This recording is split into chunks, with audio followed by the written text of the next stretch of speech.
Diabetes রোগীদের জন্য আশীর্বাদ এই ৬টি খাবার। নমস্কার বন্ধুগণ, জ্ঞান ও শিক্ষা ইউটিউব চ্যানেলে আপনাদের সকলকে জানাই স্বাগত। বন্ধুগণ, আপনাদের রক্তে শর্করার মাত্রা কি মাঝে মধ্যে হঠাৎ বেড়ে যায়? ডায়াবেটিস ধরা পড়ার পর কি মনে হয়, এখন কি আর স্বাভাবিক জীবন সম্ভব? অনেকেই ভাবেন ডায়াবেটিস মানেই শুধু ওষুধ, ইনসুলিন আর আজীবনের নিয়ন্ত্রণ। কিন্তু আপনি কি জানেন, আমাদের রান্নাঘরেই এমন কিছু সাধারণ খাবার রয়েছে যেগুলো সঠিকভাবে খেলে রক্তে শর্করা নিয়ন্ত্রণে রাখতে অসাধারণ ভূমিকা রাখতে পারে। হ্যাঁ, কোনো দামি সাপ্লিমেন্ট নয়, কোনো বিদেশি সুপারফুড নয়, একেবারে সাধারণ প্রতিদিনের খাবার। অথচ ঠিকমতো না জানার কারণে আমরা সেগুলোকেই অবহেলা করি। আজকের এই ভিডিওতে আমি আপনাদের সঙ্গে শেয়ার করব এমন ৬টি সাধারণ খাবারের কথা যেগুলো অনেক ডায়াবেটিস রোগীর জন্য আশীর্বাদ হয়ে উঠেছে। কিন্তু সাবধান, শুধু খাবারের নাম জানলেই হবে না। কখন খাবেন, কতটা খাবেন আর কারা এড়িয়ে চলবেন, এই গুরুত্বপূর্ণ তথ্যগুলো না জানলে উল্টো ফলও হতে পারে। তাই ভিডিওটি একদম শেষ পর্যন্ত দেখুন, কারণ শেষের খাবারটি নিয়ে সবচেয়ে বেশি ভুল ধারণা রয়েছে, অথচ সেটাই হতে পারে আপনার জন্য সবচেয়ে কার্যকর। তো চলুন শুরু করা যাক। তবে তার আগে এই ভিডিওটি আপনি কোন জায়গা থেকে দেখছেন এবং আপনার বর্তমান বয়স কত, অবশ্যই সেটি কমেন্টের মাধ্যমে লিখে জানান, যাতে আমরাও বুঝতে পারি এই ভিডিওটি কতদূর পর্যন্ত যাচ্ছে। তো চলুন একটি লাইক দিয়ে শুরু করি। প্রথম খাদ্য, করলা। করলার নাম শুনলেই অনেকেই মুখ কুঁচকে ফেলেন। তেতো স্বাদের কারণে এটি অনেকের অপছন্দের তালিকায় থাকে। কিন্তু আশ্চর্যের বিষয় হল, এই তেতো স্বাদের ভেতরেই লুকিয়ে আছে এমন কিছু শক্তিশালী উপাদান যা ডায়াবেটিস নিয়ন্ত্রণে গুরুত্বপূর্ণ ভূমিকা রাখতে পারে। অনেক গবেষণায় দেখা গেছে, করলায় থাকা কিছু প্রাকৃতিক যৌগ শরীরে ইনসুলিনের মতো কাজ করতে সহায়তা করে। তাই সঠিক নিয়মে এবং পরিমিত পরিমাণে খেলে করলা সত্যিই ডায়াবেটিস রোগীদের জন্য আশীর্বাদ হয়ে উঠতে পারে। এবার চলুন জানি, করলার ভেতরে এমন কি আছে যা একে এত বিশেষ করে তোলে। করলার গুণাবলী, ডায়াবেটিস নিয়ন্ত্রণে ভূমিকা। প্রথমত, করলায় রয়েছে চারান্টিন নামের একটি প্রাকৃতিক যৌগ, যা রক্তে শর্করার মাত্রা কমাতে সহায়ক বলে মনে করা হয়। এটি শরীরে গ্লুকোজের ব্যবহার বাড়াতে সাহায্য করতে পারে। দ্বিতীয়ত, করলায় পলিপেপটাইড টি নামের একটি উদ্ভিজ্জ ইনসুলিন সদৃশ উপাদান পাওয়া যায়। এটি ইনসুলিনের কার্যকারিতা সমর্থন করতে পারে এবং রক্তে অতিরিক্ত শর্করা জমতে বাধা দিতে সাহায্য করতে পারে। তৃতীয়ত, করলা উচ্চমাত্রার ফাইবার সমৃদ্ধ। ফাইবার হজম প্রক্রিয়া ধীর করে দেয়, ফলে খাবার খাওয়ার পর হঠাৎ করে রক্তে শর্করা বেড়ে যাওয়ার সম্ভাবনা কমে। চতুর্থত, করলায় রয়েছে অ্যান্টিঅক্সিডেন্ট যা শরীরের কোষকে সুরক্ষা দেয়। ডায়াবেটিস দীর্ঘমেয়াদে শরীরের বিভিন্ন অঙ্গ প্রত্যঙ্গের ক্ষতি করতে পারে। করলার অ্যান্টিঅক্সিডেন্ট সেই ক্ষতির ঝুঁকি কমাতে সহায়তা করতে পারে। আরও একটি গুরুত্বপূর্ণ বিষয় হল, করলা ক্যালোরিতে কম কিন্তু পুষ্টিতে সমৃদ্ধ। ফলে এটি ওজন নিয়ন্ত্রণেও সহায়ক হতে পারে, আর ওজন নিয়ন্ত্রণ ডায়াবেটিস ব্যবস্থাপনায় অত্যন্ত গুরুত্বপূর্ণ। এখন সবচেয়ে গুরুত্বপূর্ণ প্রশ্ন, করলা কখন এবং কিভাবে খেলে উপকার বেশি পাওয়া যায়? প্রথমত, সকালে গরম ভাতের সঙ্গে সেদ্ধ করে খেতে পারেন। অতিরিক্ত তেল, আলু বা বেশি মশলা দিয়ে রান্না করলে উপকারিতা অনেকটাই কমে যেতে পারে। দ্বিতীয়ত, করলা ডাল বা সবজির সঙ্গে মিশিয়ে খাওয়া যেতে পারে। এতে তেতো স্বাদ কম লাগবে এবং নিয়মিত খাওয়া সহজ হবে। তৃতীয়ত, সপ্তাহে 2 থেকে 3 দিন করলা রাখাই যথেষ্ট। প্রতিদিন বেশি করে খেলে উপকারের বদলে ক্ষতি হতে পারে। সবচেয়ে গুরুত্বপূর্ণ বিষয় হল, করলা খাওয়ার পর নিজের রক্তে শর্করার মাত্রা পর্যবেক্ষণ করা, কারণ সবার শরীরের প্রতিক্রিয়া এক নয়। এখন আসি সবচেয়ে গুরুত্বপূর্ণ অংশে, কাদের এই করলা খাওয়া থেকে বিরত থাকা উচিত। প্রথমত, যারা ইতিমধ্যে ইনসুলিন বা শক্তিশালী ডায়াবেটিসের ওষুধ সেবন করছেন, তারা যদি হঠাৎ করে বেশি পরিমাণ করলা খাওয়া শুরু করেন, তাহলে রক্তে শর্করা অতিরিক্ত কমে যেতে পারে। দ্বিতীয়ত, গর্ভবতী নারীদের ক্ষেত্রে করলা অতিরিক্ত খাওয়া ঠিক নয়। বিশেষ করে করলার রস এড়িয়ে চলা ভালো, যদি না চিকিৎসক অনুমতি দেন। তৃতীয়ত, যাদের লিভার বা কিডনির সমস্যা রয়েছে তারা নিয়মিত করলা খাওয়ার আগে অবশ্যই ডাক্তারের সঙ্গে কথা বলবেন। চতুর্থত, অতিরিক্ত করলার রস খেলে পেট ব্যথা, ডায়রিয়া বা দুর্বলতা অনুভূত হতে পারে। তাই বেশি খেলেই বেশি উপকার, এই ধারণা সম্পূর্ণ ভুল। বন্ধুগণ, তেতো স্বাদের এই সাধারণ সবজিটি সঠিকভাবে ব্যবহার করলে সত্যিই আশীর্বাদ হয়ে উঠতে পারে। তবে যাদের করলা খেতে অসুবিধা আছে তারা অবশ্যই পরবর্তী খাদ্যগুলির দিকে নজরে রাখুন। এবার চলুন আমার লিস্টের দ্বিতীয় খাদ্যটির দিকে এগিয়ে যাই। দ্বিতীয় খাদ্য আমাদের সবার পরিচিত মেথি। মেথির নাম শুনলেই অনেকের মনে পড়ে যায় মেথি দানা ভেজানো জল বা মেথি শাকের তরকারি। খুব সাধারণ একটি উপাদান, প্রায় প্রতিটি ভারতীয় রান্নাঘরেই থাকে। কিন্তু এই ছোট্ট দানার ভেতরেই লুকিয়ে আছে অসাধারণ পুষ্টিগুণ যা ডায়াবেটিস নিয়ন্ত্রণে সহায়ক হতে পারে। অনেকেই করলার মতো মেথিকেও তেমন গুরুত্ব দেন না, অথচ নিয়ম মেনে খেলে মেথি রক্তে শর্করার ওঠানামা নিয়ন্ত্রণে গুরুত্বপূর্ণ ভূমিকা রাখতে পারে। চলুন এবার বিস্তারিতভাবে জেনে নিই কেন মেথিকে ডায়াবেটিস রোগীদের জন্য আশীর্বাদ বলা হয়। মেথির গুণাবলী। প্রথমত, মেথি দানায় প্রচুর পরিমাণে দ্রবণীয় ফাইবার রয়েছে। এই ফাইবার হজম প্রক্রিয়া ধীর করে দেয় এবং খাবার থেকে গ্লুকোজ ধীরে ধীরে রক্তে প্রবেশ করতে সাহায্য করে। ফলে হঠাৎ করে সুগার বেড়ে যাওয়ার ঝুঁকি কমতে পারে। দ্বিতীয়ত, মেথিতে 4 হাইড্রোক্সি আইসোলিউসিন নামের একটি বিশেষ অ্যামিনো অ্যাসিড থাকে যা ইনসুলিন নিঃসরণকে সমর্থন করতে পারে বলে কিছু গবেষণায় ইঙ্গিত পাওয়া গেছে। এর ফলে শরীর গ্লুকোজকে আরও কার্যকরভাবে ব্যবহার করতে পারে। তৃতীয়ত, মেথি ইনসুলিন রেজিস্ট্যান্স কমাতে সহায়ক হতে পারে। টাইপ 2 ডায়াবেটিসের ক্ষেত্রে এটি অত্যন্ত গুরুত্বপূর্ণ বিষয়। চতুর্থত, মেথি কোলেস্টেরল নিয়ন্ত্রণেও সাহায্য করতে পারে। ডায়াবেটিস রোগীদের হৃদরোগের ঝুঁকি তুলনামূলক বেশি থাকে। তাই এমন একটি খাদ্য যা একই সঙ্গে সুগার ও কোলেস্টেরল নিয়ন্ত্রণে সহায়ক, সেটি সত্যিই মূল্যবান। তবে আবারও মনে করিয়ে দিই, মেথি কোনো অলৌকিক ওষুধ নয়। এটি একটি সহায়ক খাদ্য উপাদান যা সঠিক খাদ্যাভ্যাসের অংশ হতে পারে। কখন এবং কিভাবে মেথি খাওয়া উচিত? এখন আসি সবচেয়ে গুরুত্বপূর্ণ অংশে, মেথি খাওয়ার সঠিক নিয়ম। প্রথমত, অনেকেই রাতে 1 চা চামচ মেথি দানা 1 গ্লাস জলে ভিজিয়ে রেখে সকালে সেই জলসহ দানা খেয়ে থাকেন।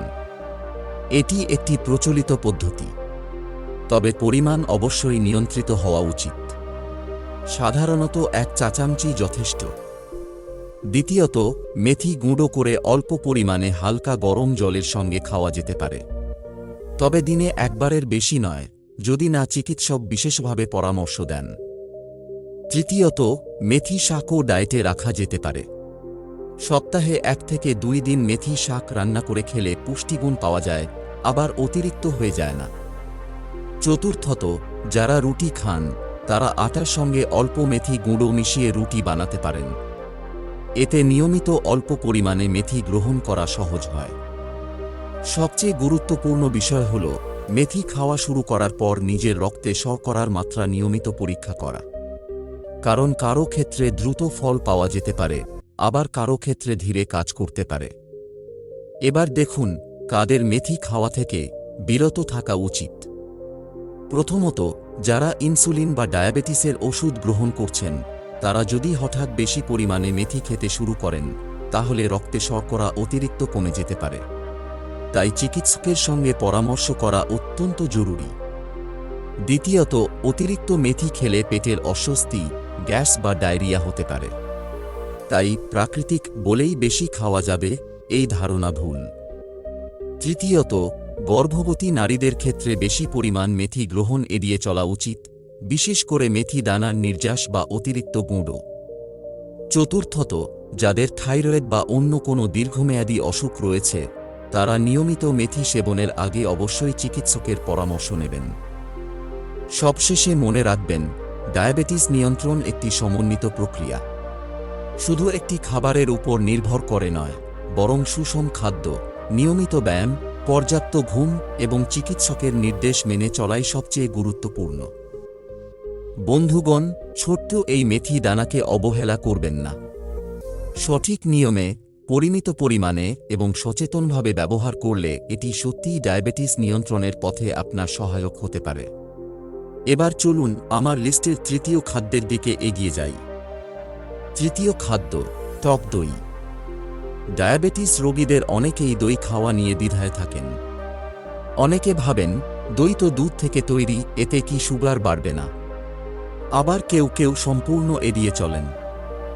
কিন্তু সত্যিটা হলো, সঠিক ধরনের দই, সঠিক সময়ে এবং সঠিক পরিমাণে খেলে এটি ডায়াবেটিস রোগীদের জন্য উপকারী হতে পারে। বিশেষ করে টক দই, যেখানে কোনো অতিরিক্ত চিনি মেশানো থাকে না, সেটি শরীরের জন্য পুষ্টিকর এবং সহায়ক। এবার চলুন জেনে নিই, টক দইয়ের ভেতরে এমন কি আছে যা একে ডায়াবেটিস নিয়ন্ত্রণের পথে গুরুত্বপূর্ণ করে তোলে। টক দইয়ের গুণাবলী। প্রথমত, টক দই প্রোবায়োটিকে সমৃদ্ধ। প্রোবায়োটিক হল উপকারী ব্যাকটেরিয়া যা আমাদের অন্ত্রের স্বাস্থ্যের উন্নতি করে। সুস্থ হজম প্রক্রিয়া, রক্তে শর্করার স্থিতিশীলতা বজায় রাখতে সাহায্য করতে পারে। দ্বিতীয়ত, টক দইয়ে উচ্চমানের প্রোটিন থাকে। প্রোটিন হজম হতে সময় নেয়, ফলে খাবারের পর রক্তে শর্করা দ্রুত বেড়ে যাওয়ার সম্ভাবনা কমে। এটি বিশেষ করে দুপুর বা রাতের খাবারের সঙ্গে খেলে উপকার পেতে পারেন। তৃতীয়ত, টক দইয়ে ক্যালসিয়াম ও ম্যাগনেসিয়াম থাকে, যা ইনসুলিনের কার্যকারিতায় সহায়তা করতে পারে। কিছু গবেষণায় দেখা গেছে, নিয়মিত পরিমিত দই গ্রহণ টাইপ 2 ডায়াবেটিসের ঝুঁকি কমানোর সঙ্গে সম্পর্কিত। চতুর্থত, টক দই তুলনামূলকভাবে লো গ্লাইসেমিক ইন্ডেক্সের খাদ্য। অর্থাৎ এটি রক্তে শর্করা ধীরে ধীরে বাড়ায়, হঠাৎ করে নয়। পঞ্চমত, এটি পেট ভরা অনুভূতি দেয়। ফলে অপ্রয়োজনীয় ক্ষুধা কমে এবং অতিরিক্ত কার্বোহাইড্রেট খাওয়ার প্রবণতা কমতে পারে। তবে আবারও মনে করিয়ে দিই, সব দই এক নয়। মিষ্টি দই বা ফ্লেভারযুক্ত প্যাকেট দই কিন্তু সম্পূর্ণ ভিন্ন বিষয়। এখন আসি সবচেয়ে গুরুত্বপূর্ণ অংশে, টক দই খাওয়ার সঠিক নিয়ম। প্রথমত, সবসময় চিনি ছাড়া স্বাভাবিক টক দই বেছে নিন। বাজারের ফ্লেভারযুক্ত বা মিষ্টি দই এড়িয়ে চলুন।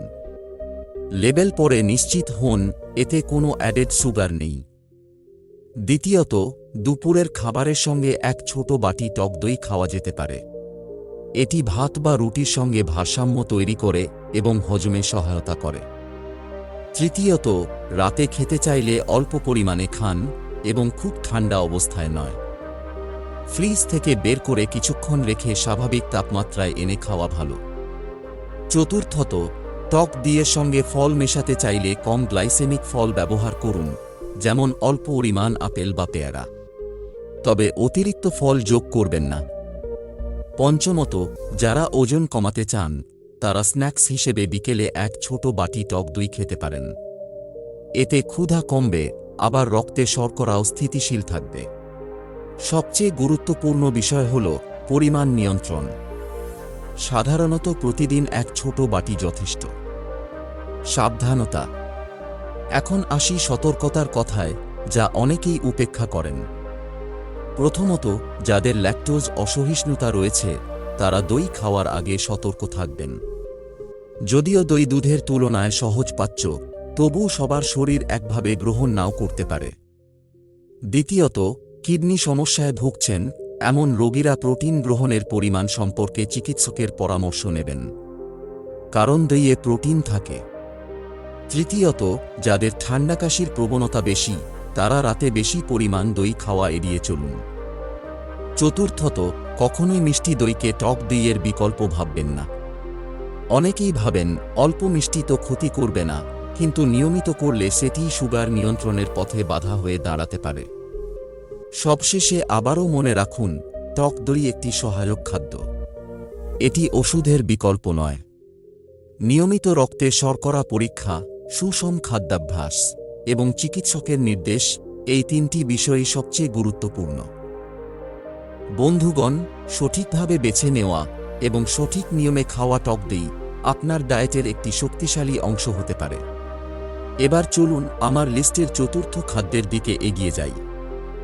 বন্ধুগণ, তার আগে একটি গুরুত্বপূর্ণ কথা বলি। আপনাদের অনেকেই কমেন্টে লিখেছেন স্যার, পায়ে ব্যথা হচ্ছে, জয়েন্টে ব্যথা কমানোর কোনো প্রাকৃতিক উপায় আছে কি? ওষুধ ছাড়া কি কিছু করা যায়? হ্যাঁ, পায়ে ব্যথা হোক বা জয়েন্টের ব্যথা, এর প্রাকৃতিক ও ঘরোয়া কিছু উপায় অবশ্যই আছে।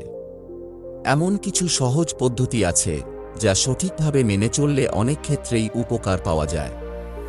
কিন্তু সমস্যা হলো, এক ভিডিওতে সব প্রশ্নের বিস্তারিত উত্তর দেওয়া সম্ভব নয়। যদি আমি তাড়াহুড়ো করে অল্প বলি, তাহলে আপনাদের সঠিক উপকার হবে না। আর আমার চ্যানেলের উদ্দেশ্যই হল অর্ধেক তথ্য নয়, পূর্ণ এবং সচেতন তথ্য দেওয়া।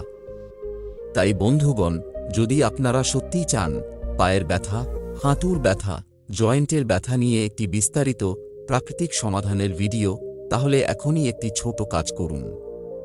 চ্যানেলটি সাবস্ক্রাইব করে এবং কমেন্টে লিখুন পার্ট 2 চাই। আপনাদের একটি কমেন্টই আমাকে বুঝিয়ে দেয় কোন বিষয়টি আপনাদের জীবনে সবচেয়ে বেশি জরুরি। তাই দেরি করবেন না, সাবস্ক্রাইব করুন, কমেন্ট করুন, আর আমাদের এই স্বাস্থ্য সচেতনতার পরিবারটাকে আরও বড় করে তুলুন। চতুর্থ খাদ্য, দারুচিনি। রান্নাঘরের একটি ছোট্ট মশলা, কিন্তু গুণের দিক থেকে অত্যন্ত শক্তিশালী। দারুচিনির সুগন্ধ আমরা প্রায়ই চা, পোলাও বা মিষ্টান্নে অনুভব করি। কিন্তু অনেকেই জানেন না, এই সাধারণ মশলাটি ডায়াবেটিস নিয়ন্ত্রণের ক্ষেত্রে সহায়ক ভূমিকা রাখতে পারে। ডায়াবেটিস মানেই শুধু ওষুধ নয়, বরং সচেতন খাদ্যাভ্যাসও। আর সেই খাদ্য তালিকায় সঠিকভাবে দারুচিনি যোগ করা গেলে এটি রক্তে শর্করার ওঠানামা নিয়ন্ত্রণে সহায়তা করতে পারে। চলুন ধাপে ধাপে বুঝে নিই কেন দারুচিনি এত গুরুত্বপূর্ণ। প্রথমত, দারুচিনিতে রয়েছে এমন কিছু সক্রিয় যৌগ যা ইনসুলিন সেন্সিটিভিটি বাড়াতে সাহায্য করতে পারে। অর্থাৎ শরীর ইনসুলিনকে আরও কার্যকরভাবে ব্যবহার করতে পারে। দ্বিতীয়ত, দারুচিনি রক্তে শর্করা শোষণের গতি ধীর করতে সহায়তা করতে পারে। ফলে খাবারের পর হঠাৎ করে সুগার বেড়ে যাওয়ার সম্ভাবনা কিছুটা কমে। তৃতীয়ত, এতে শক্তিশালী অ্যান্টিঅক্সিডেন্ট রয়েছে। ডায়াবেটিস দীর্ঘমেয়াদে শরীরের কোষে অক্সিডেটিভ স্ট্রেস বাড়ায়। দারুচিনির অ্যান্টিঅক্সিডেন্ট সেই চাপ কমাতে ভূমিকা রাখতে পারে। চতুর্থত, কিছু গবেষণায় ইঙ্গিত পাওয়া গেছে যে নিয়মিত অল্প পরিমাণ দারুচিনি গ্রহণ কোলেস্টেরল ও ট্রাইগ্লিসারাইড নিয়ন্ত্রণেও সহায়ক হতে পারে। পঞ্চমত, দারুচিনি ক্ষুধা নিয়ন্ত্রণে সাহায্য করতে পারে। মিষ্টি খাওয়ার ইচ্ছা কমাতে এটি সহায়ক হতে পারে, যা সুগার নিয়ন্ত্রণে বড় ভূমিকা রাখে। তবে মনে রাখবেন, দারুচিনি কোনো জাদু নয়। এটি একটি সহায়ক উপাদান যা সুষম খাদ্যের অংশ হতে পারে। এখন আসি সবচেয়ে গুরুত্বপূর্ণ প্রশ্নে, কিভাবে এটি গ্রহণ করবেন। প্রথমত, সকালে 1 কাপ হালকা গরম জলে 1 চিমটি দারুচিনি গুঁড়ো মিশিয়ে খাওয়া যেতে পারে। তবে পরিমাণ খুবই কম হওয়া উচিত, সাধারণত আধা চা চামচের বেশি নয়। দ্বিতীয়ত, চায়ের সঙ্গে অল্প দারুচিনি যোগ করা যেতে পারে। তবে মনে রাখবেন, চায়ে চিনি যোগ করা চলবে না। তৃতীয়ত, ওটস বা লো গ্লাইসেমিক খাবারের সঙ্গে অল্প দারুচিনি মিশিয়ে খাওয়া যেতে পারে। এতে স্বাদ বাড়বে, আবার উপকারও মিলবে। চতুর্থত, সপ্তাহে 4-5 দিন অল্প পরিমাণে গ্রহণ করাই যথেষ্ট। প্রতিদিন বেশি করে খাওয়ার কোনো প্রয়োজন নেই। সবচেয়ে গুরুত্বপূর্ণ বিষয় হল পরিমাণ নিয়ন্ত্রণ। বেশি খেলেই বেশি উপকার, এই ধারণা একেবারেই ভুল। এবার আসি সতর্কতার কথায়, যা অবহেলা করা যাবে না।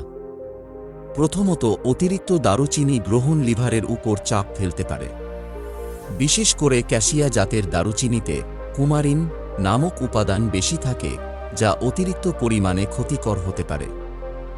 দ্বিতীয়ত, যারা ইনসুলিন বা ডায়াবেটিসের ওষুধ গ্রহণ করছেন, তারা দারুচিনি নিয়মিত খাওয়ার আগে চিকিৎসকের পরামর্শ নেবেন, কারণ এটি রক্তে শর্করা অতিরিক্ত কমিয়ে দিতে পারে।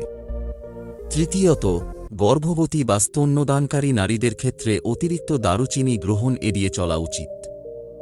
চতুর্থত, যাদের লিভারের সমস্যা রয়েছে, তারা বিশেষভাবে সতর্ক থাকবেন। সবশেষে মনে রাখবেন, দারুচিনি একটি সহায়ক মশলা। এটি ওষুধের বিকল্প নয়। নিয়মিত ব্যায়াম, পরিমিত খাদ্যাভ্যাস, পর্যাপ্ত ঘুম এবং চিকিৎসকের নির্দেশ, এই 4টি বিষয়ই ডায়াবেটিস নিয়ন্ত্রণের মূল ভিত্তি।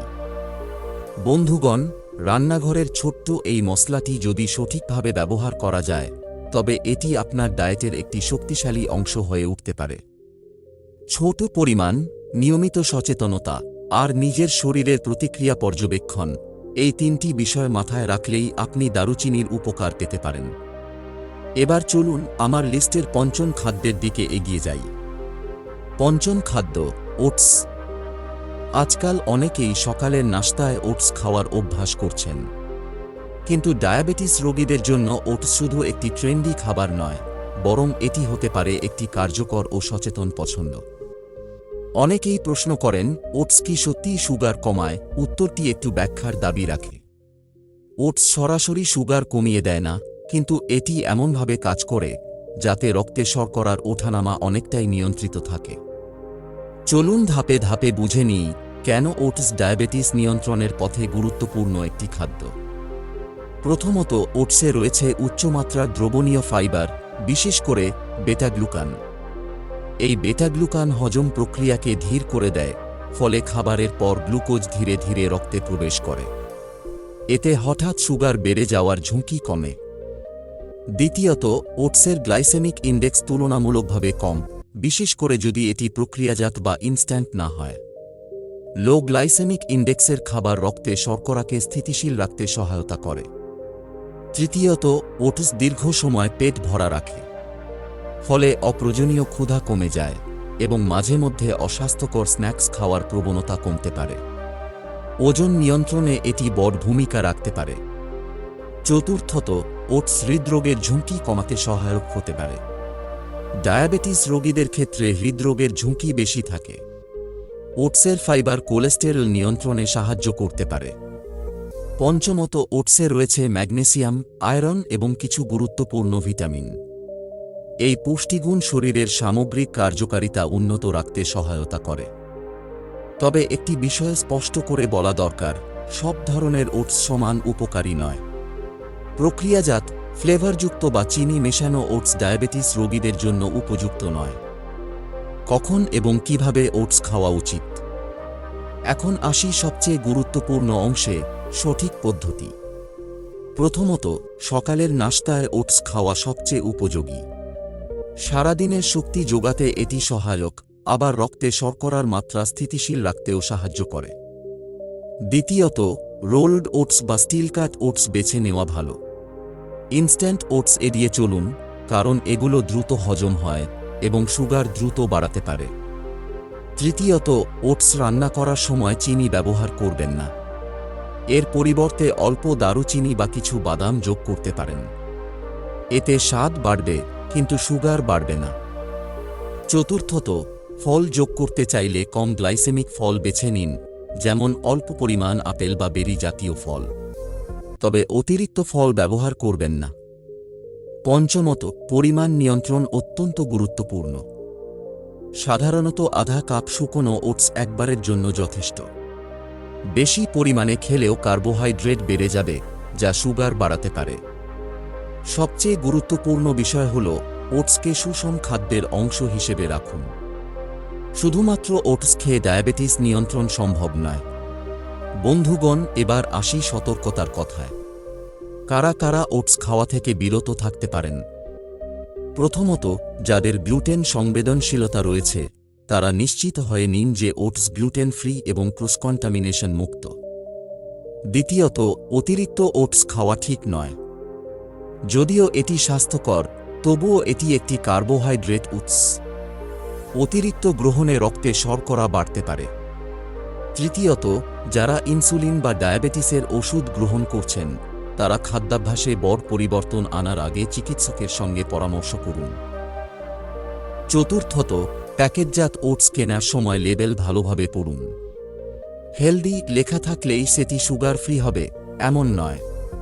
অনেক সময় এতে লুকানো চিনি বা ফ্লেভার যোগ করা থাকে। সবশেষে মনে রাখবেন, ওটস একটি শক্তিশালী সহায়ক খাদ্য, কিন্তু একমাত্র সমাধান নয়।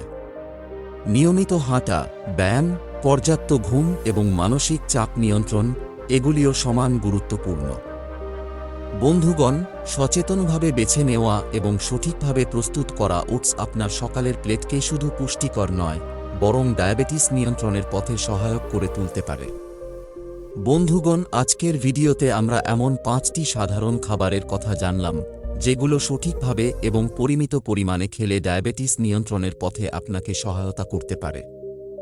করলার তেতো স্বাদ, মেথির ছোট্ট দানা, টক দইয়ের সহজ পুষ্টিগুণ, দারুচিনির সুগন্ধ আর উটসের ফাইবার, এই 5টি খাদ্য হয়তো আপনার রান্নাঘরেই আছে, কিন্তু পার্থক্যটা তৈরি হয় সচেতন ব্যবহারে। মনে রাখবেন, ডায়াবেটিস কোনো একদিনে তৈরি হয় না, আর একদিনে ঠিকও হয় না। এটি একটি দীর্ঘমেয়াদী ব্যবস্থাপনা। নিয়মিত রক্তে শর্করা পরীক্ষা, সুষম খাদ্যাভ্যাস, প্রতিদিন অন্তত 30 মিনিট হাঁটা, মানসিক চাপ কম রাখা, এই অভ্যাসগুলি আসল চাবিকাঠি। বন্ধুগণ, যদি আপনি মনে করেন এই তথ্যগুলো আপনার বা আপনার পরিবারের কারো উপকারে আসতে পারে, তাহলে ভিডিওটি অবশ্যই শেয়ার করুন। হয়তো আপনার একটি শেয়ার কারো জীবনে বড় পরিবর্তন এনে দিতে পারে। আর যদি এমনই গবেষণাভিত্তিক, সচেতনতামূলক স্বাস্থ্য বিষয়ক ভিডিও আরও দেখতে চান, তাহলে এখনই চ্যানেলটি সাবস্ক্রাইব করুন। ধন্যবাদ।